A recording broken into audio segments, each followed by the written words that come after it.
ಓಂ ಹ್ರೀಂ ಭೈರವಿ ಕ್ಲಾಂ ಹ್ರೀಂ ಸ್ವಾಹ. ನಮಸ್ಕಾರ. ಈ ದಿನ ಮಾರ್ಚ್ ತಿಂಗಳ ರಾಶಿ ಭವಿಷ್ಯಕ್ಕೆ ಹೋಗೋದಕ್ಕೆ ಮುನ್ನ ಕೆಲವು ವಿಚಾರಗಳನ್ನ ಹೇಳೋದಾದ್ರೆ, ಜ್ಯೋತಿಷ್ಯದಲ್ಲಿ ಬಹಳಷ್ಟು ಮಿಸ್ಟೇಕ್ಗಳಾಗ್ತವೆ. ಜ್ಯೋತಿಷರು ಯಾರು ಅಂತ ನಮಗೆ ಗೊತ್ತಾಗಲ್ಲ, ನಿಜವಾದ ಜ್ಯೋತಿಷರು ಯಾರು ಅಂತಾನೆ ಗೊತ್ತಾಗಲ್ಲ. ಯಾಕೆಂತಂದ್ರೆ ಮೊದಲನೇದಾಗಿ ಜ್ಯೋತಿಷದಲ್ಲಿ ಆ ವ್ಯಕ್ತಿ ಪರಿಣಿತಿ ಇದೆ ಅಂತಂದ್ರೆ, ನೀವು ಯಾವ ಬರ್ತ್ ಟೈಮ್ ನ ಕೊಟ್ಟಿರ್ತೀರಾ ಅದೇ ಬರ್ತ್ ಟೈಮ್ ನ ನಮ್ಮದೇ ನಿಮ್ಮ ಲಗ್ನ ಯಾವುದು ಅಂತ ತಿದ್ದುತ್ತಾನೆ. ಇದಕ್ಕೆ ಬರ್ತ್ ಟೈಮ್ ರೆಕ್ಟಿಫಿಕೇಶನ್ ಅಂತಾರೆ. ನೀವು ಕೊಟ್ಟಿರೋ ಸಮಯವನ್ನ ಹಿಂದೆ ನಡೆದಿರುವ ಜೀವನದ ಘಟನೆಗಳಿಗೆ ಲಿಂಕ್ ಮಾಡಿ, ನೀವು ಕೊಟ್ಟಿರುವಂತಹ ಸಮಯ ಇದೆ ಅಂತ ನಿಮ್ಮ ಲಗ್ನವನ್ನು ಕಂಡುಹಿಡಿತಾನೆ. ಯಾಕೆಂದ್ರೆ ಒಂದೇ ರಾಶಿಯಲ್ಲಿ ಲಕ್ಷಾಂತರ ಜನ ಹುಟ್ಟಿರ್ತಾರೆ, ಬಟ್ ಒಂದೇ ಲಗ್ನದಲ್ಲಿ ತುಂಬಾ ಕಡಿಮೆ ಚಾನ್ಸಸ್ ಆ ಲಗ್ನ ಆ ಡಿಗ್ರಿ ವೈಸ್ ಹುಟ್ಟೋಕ್ ಸಾಧ್ಯ. ಓಕೆನಾ? ಸೊ ಎರಡನೇದಾಗಿ ಬಂದು ಹಿಂದಿನ ಘಟನೆಗಳು ಹೇಳಿದ ನಂತರ, ಲಗ್ನವನ್ನು ತಿದ್ದಿದ ನಂತರ ನಿಮ್ಮ ಭವಿಷ್ಯವನ್ನು ಹೇಳ್ತಾರೆ. ಹಾಗೇನೆ ಪರಿಹಾರಗಳನ್ನು ಸೂಚಿಸುವಾಗ ಮೊದಲನೇದಾಗಿ ವ್ಯಕ್ತಿತ್ವದಲ್ಲಿ ಬದಲಾವಣೆ ಸೂಚಿಸಬೇಕು. ಎರಡನೇದಾಗಿ ಬಂದು ಬೃಹತ್ ಪರಾಶರ ಹೋರಾಶಾಸ್ತ್ರದಲ್ಲಿರುವಂತಹ ಮಂತ್ರ ಜಪಗಳು, ದಾನಗಳ ಬಗ್ಗೆ ಹೇಳಬೇಕು. ಈ ಜಮ್ ಸ್ಟೋನ್ಸ್ ಬಗ್ಗೆ, ರುದ್ರಾಕ್ಷಿಗಳ ಬಗ್ಗೆ, ಕರುಮುಲಿಮಾಲ ಬಗ್ಗೆ, ಅಥವಾ ನಿಮ್ಮ ಹೆಸರು ಚೇಂಜ್ ಮಾಡ್ಕೊಳ್ಳಿ ಅಂತ ಹೇಳಿದ್ರೆ, ಬೇರೆ ಏನಾದ್ರು ಬಾಲಿಶವಾಗಿರುವಂತದ್ದು ಪರಿಹಾರಗಳು ಹೇಳಿದ್ರೆ ಯಾವ ಕಾರಣಕ್ಕೂ ಅದನ್ನ ನಂಬಬೇಡಿ. ಮಂತ್ರ ಜಪಗಳು, ದಾನಗಳು ಮಾತ್ರ ನೀವು ಎಫೆಕ್ಟಿವ್. ಅಂದ್ರೆ ಯಾವ ಬಡವರು ಯಾರು ಬೇಕಾದ್ರೂ ಇದನ್ನ ಮಾಡಬಹುದು. ಇದ್ರಲ್ಲಿ ಯಾವುದೇ ಜಾತಿ ಭೇದ ಏನೂ ಇಲ್ಲ. ಇದು ಪರಾಶರ ಮಹರ್ಷಿ ಕೊಟ್ಟಿರುವಂತಹ ರೆಮಿಡೀಸ್. ಇದಾದ ನಂತರದಲ್ಲಿ ಜೆಮ್ ಸ್ಟೋನ್ಸ್ ಬಗ್ಗೆ ಇನ್ಯಾವ್ದ್ರ ಬಗ್ಗೆ ಕೂಡ ಉಲ್ಲೇಖ ಇಲ್ಲ, ನಾನು ಆಲ್ರೆಡಿ ಹೇಳಿದೆ, ಅಂತ ಯಾವ್ದು ಫಾಲೋ ಮಾಡಕ್ಕೆ ಹೋಗ್ಬೇಡಿ. ಇಷ್ಟ ಆದ ನಂತರ ನಿಮ್ಮ ಡೆಸ್ಟಿನಿಯಲ್ಲಿ ಎಲ್ಲದನ್ನು ಚೇಂಜ್ ಮಾಡಕ್ ಸಾಧ್ಯ ಇಲ್ಲ. ಈಗ ಕೆಲವು ಘಟನೆಗಳನ್ನು ಚೇಂಜ್ ಮಾಡಬಹುದು. ಇದರಲ್ಲಿ ಪ್ರಾರಬ್ಧ, ಸಂಚಿತ, ಕ್ರಿಯಾಮಾನ ಕರ್ಮ ಅಂತ, ಅದರಲ್ಲಿ ದೃಢ ಕರ್ಮ ಅಂತೆಲ್ಲ ಇದೆ. ಸೊ ಇದು ಡೀಪರ್ ಸಬ್ಜೆಕ್ಟ್. ಕರ್ಮದ ಅನುಸಾರವಾಗಿ ಕೆಲವನ್ನ ಚೇಂಜ್ ಮಾಡ್ಕೋಬಹುದು, ಕೆಲವನ್ನ ಆಗಲ್ಲ. ಅದು ಆ ಗೈಡೆನ್ಸ್ ನ ಕೊಡ್ಬೇಕು. ಆ ಕೌನ್ಸಿಲಿಂಗ್ ನಾವು ಒಬ್ಬ ಕ್ಲೈಂಟ್ಗೆ ಮಾಡ್ಬೇಕಾಗತ್ತೆ. ಈ ಒಂದು ನೈತಿಕತೆಯನ್ನ ಒಬ್ಬ ಜ್ಯೋತಿಷಿ ಇಟ್ಕೋಬೇಕಾಗತ್ತೆ. ಸೊ ಆ ರೀತಿ ಇಟ್ಕೊಂಡಾಗ ಮಾತ್ರ ನಮ್ಮ ಹತ್ರ ಬಂದಂತಹ ಒಬ್ಬ ವ್ಯಕ್ತಿಗೆ ನಾವು ಸರಿಯಾಗಿರೋ ಮಾರ್ಗದರ್ಶನ ನೀಡಬಹುದು. ಸುಮ್ಮನೆ ಅವರು ಸಂಪಾದನೆಗೋಸ್ಕರ ಇನ್ನೊಂದಕ್ಕೋಸ್ಕರ ಎದುರಿಸಿ ಹಣ ತಗೊಂಡ್ರೆ ತಪ್ಪಾಗುತ್ತೆ. ಸೊ ಇದು ಬಹಳ ಮುಖ್ಯ. ಜೊತೆಯಲ್ಲಿ ಪೂಜೆಗಳ ಬಗ್ಗೆ ಜನಗಳಿಗೂ ಗೌರವ ಇರಬೇಕಾಗತ್ತೆ. ಅದೊಂದು ದೊಡ್ಡ ಸಬ್ಜೆಕ್ಟ್, ಇನ್ನೊಂದ್ಸಲ ಮಾತಾಡೋಣ. ಬಟ್ ಜ್ಯೋತಿಷ ಅಂದ್ರೆ ಏನು ಅಂತ ಜನರಲ್ಲಿ ಗೊತ್ತಿರಬೇಕು. ತುಂಬಾ ಜನ ಹೇಳ್ತಾರೆ, ಸರ್ ಜ್ಯೋತಿಷ ನೀವೇಗೆ ನೋಡ್ತೀರ ಅಂತ. ನಾನು ಲಗ್ನವನ್ನ ಫಸ್ಟ್ ಚೇಂಜ್ ಮಾಡ್ತೀನಿ, ಮಿಸ್ಟೇಕ್ ಇದ್ರೆ. ಅನಂತರದಲ್ಲಿ ಡಿವಿಷನಲ್ ಚಾರ್ಟ್ಸ್ ಅಲ್ಲಿ ಈಗ ಚತುರ್ಥಾಂಶ, ನವಾಂಶದವರು ಬದಲಾವಣೆ ಮಾಡಿ ಹಸ್ತರೇಖೆ, ಈ ಹಸ್ತರೇಖೆಯಲ್ಲಿ ನಾಡಿ ಹಸ್ತರೇಖೆ ಪ್ರಕಾರವಾಗಿ ಅವರ ಒಂದು ಜಾತಕಕ್ಕೆ ಟೈಮಿಂಗ್ಗೆ ಅದನ್ನ ಮ್ಯಾಚ್ ಮಾಡಿ ಪ್ರಶ್ನೆ ಕೊಂಡಲ್ಲಿ, ಇದರಲ್ಲಿ ಹೋರಾರಿ ಆಸ್ಟ್ರಾಲಜಿ ಅಂತಾರೆ, ಪ್ರಶ್ನೆ ಕೊಂಡಲ್ಲಿ ಮೂರನ್ನು ಟ್ಯಾಲಿ ಮಾಡಿ, ಮೂರನ್ನು ಕೂಡ ಇಂಡಿಕೇಶನ್ ಇರುವಂತಹ ಘಟನೆಯನ್ನು ನಾನು ಅವ್ರಿಗೆ ಹೇಳ್ತೀನಿ.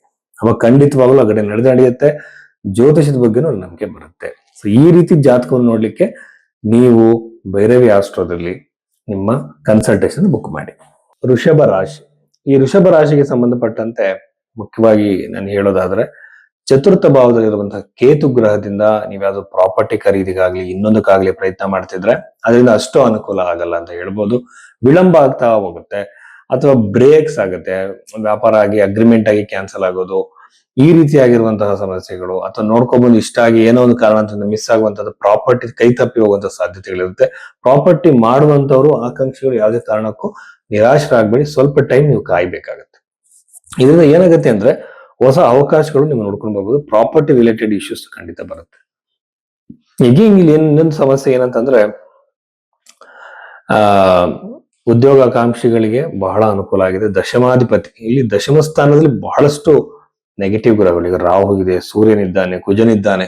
ಈ ಗ್ರಹಗಳೆಲ್ಲ ಒಂದ್ ರೀತಿ ಅಲ್ಲೋಲ ಕಲ್ಲೋಲವನ್ನ ಕರಿಯರ್ ಅಲ್ಲಿ ಕ್ರಿಯೇಟ್ ಮಾಡೋ ಸಾಧ್ಯತೆ ವೃಷಭ ರಾಶಿಯವರಿಗಿದೆ. ಅಂದ್ರೆ ಎಗೈನ್ ನಿಮ್ಗೆ ಪ್ರೋಗ್ರೆಸ್ ಕಾಣಿಸ್ಬೋದು, ಅಥವಾ ತಲ್ಲಣ, ಟೆನ್ಷನ್ಸು, ಒಂದ್ ರೀತಿ ನೀವು ಅನ್ಕೊಂಡಿರಲ್ಲ ಆ ತರದ ಏರುಪೇರುಗಳನ್ನು ನೋಡ್ಬೋದು. ನೆಗೆಟಿವ್ ಆಗಿ ನೋಡುವಂತ ಸಾಧ್ಯತೆ ಜಾಸ್ತಿ, ಉದ್ಯೋಗ ಕಳ್ಕೊಳ್ಳೋ ಸಾಧ್ಯತೆಗಳಿರುತ್ತೆ. ಬಟ್ ಭಯ ಪಡುವ ಅಗತ್ಯ ಇಲ್ಲ. ಉದ್ಯೋಗದ ಅವಕಾಶ ಆಗತ್ತೆ.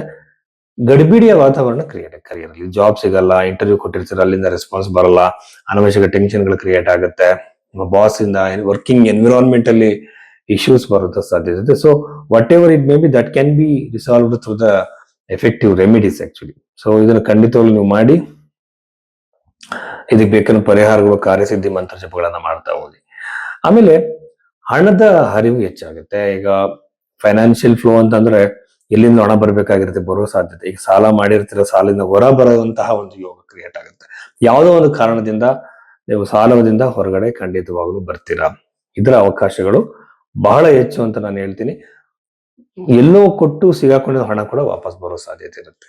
ಸೊ ಫೈನಾನ್ಷಿಯಲಿ ಸಾಲದಲ್ಲಿ ಇರುವಂತವ್ರಿಗೆ ಬಹಳ ಅನುಕೂಲ, ಲಾಭದ ಯೋಗ ಹೆಚ್ಚಾಗತ್ತೆ. ಅನ್ಎಕ್ಸ್ಪೆಕ್ಟೆಡ್ ಆಗಿ ನಿಮಗೊಂದು ಲಾಭ ಬರ್ಬೋದು, ಅದರಿಂದ ನಿಮಗೆ ಹೆಚ್ಚು ಅನುಕೂಲ ಆಗ್ಬೋದು. ಈ ಸಾಧ್ಯತೆಗಳೆಲ್ಲ ಇದೆ. ಬಿಸ್ನೆಸ್ ಮಾಡ್ತಿರೋರಿಗೆ, ಹೊಸದಾಗಿ ಬಿಸ್ನೆಸ್ ಮಾಡಿರೋರಿಗೆ, ವ್ಯವಹಾರಗಳನ್ನು ಮಾಡ್ತಿರೋರಿಗೆ ಬಹಳ ಅನುಕೂಲ. ಇನ್ವೆಸ್ಟ್ಮೆಂಟ್ ಮಾಡಿರೋರು ಕೂಡ ಲಾಭದಾಯಕವಾಗಿರುವಂತದ್ದು ಕಾಣ್ತಾ ಇದೆ. ವಿವಾಹದ ಯೋಗ ಅತಿ ಹೆಚ್ಚಾಗಿದೆ.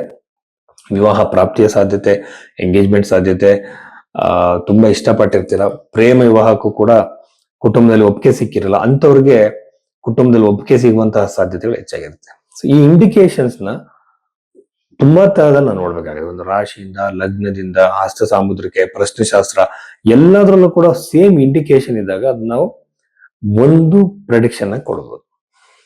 ಇವೆಲ್ಲ ಕೂಡ ರಾಶಿ ಮೇಲೆ ಕೊಡುವಂತದ್ದು ಇಂಡಿಕೇಶನ್ಸ್. ಅದು ಕನ್ಫರ್ಮ್ ಆಗೋದು ಬೇರೆ ಬೇರೆ ರೀತಿಯಲ್ಲಿ ನಾವು ನೋಡಿದಾಗ, ಇದು ಅಸ್ಟ್ರಾಲಜಿಕಲ್ ಆಗಿ ಐಡಿಯಾ ಇದ್ದವ್ರಿಗೆ ಗೊತ್ತಾಗುತ್ತೆ. ಆಮೇಲೆ ಕುಟುಂಬದಲ್ಲಿ ಸೌಖ್ಯ, ಆನಂದ, ನೆಮ್ಮದಿಯ ವಾತಾವರಣ, ಪ್ರವಾಸದ ಯೋಗ, ಪ್ರವಾಸ ಮಾಡುವಂತಹ ಸಾಧ್ಯತೆ ಈ ತಿಂಗಳಲ್ಲಿ ನೀವು. ಆಮೇಲೆ ವೆಹಿಕಲ್ ಖರೀದಿ, ವಾಹನ ಖರೀದಿಗೆ ಅವಕಾಶ ಇದೆ ಪ್ರಾಪರ್ಟಿಗಿಂತಾನು. ಜೊತೆಯಲ್ಲಿ ಮಾನಸಿಕವಾಗಿ ಚಂಚಲತೆಗೆ ಒಳಗಾಗುವ ಸಾಧ್ಯತೆ ವೃಷಭ ರಾಶಿಯವರಿಗೆ ಇದೆ.